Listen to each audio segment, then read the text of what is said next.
राम नाम हवे अरे ऐसन दवाई पियब त जन्म बन जाई।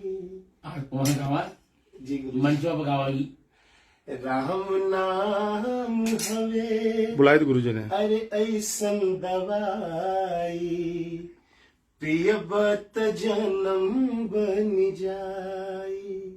दुख दूर होई सुख मिल जाई पियब त दर्द ना बुझाई।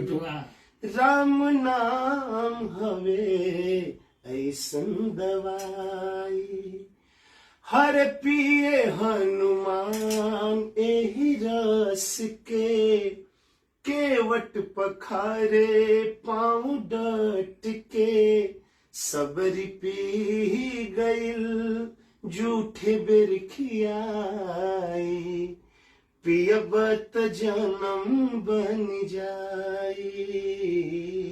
राम नाम हवे ऐसन दवाई पियब त जन्म बन जाई। होई भजन से बेड़ा पार हो नैया तलागी किनार हो।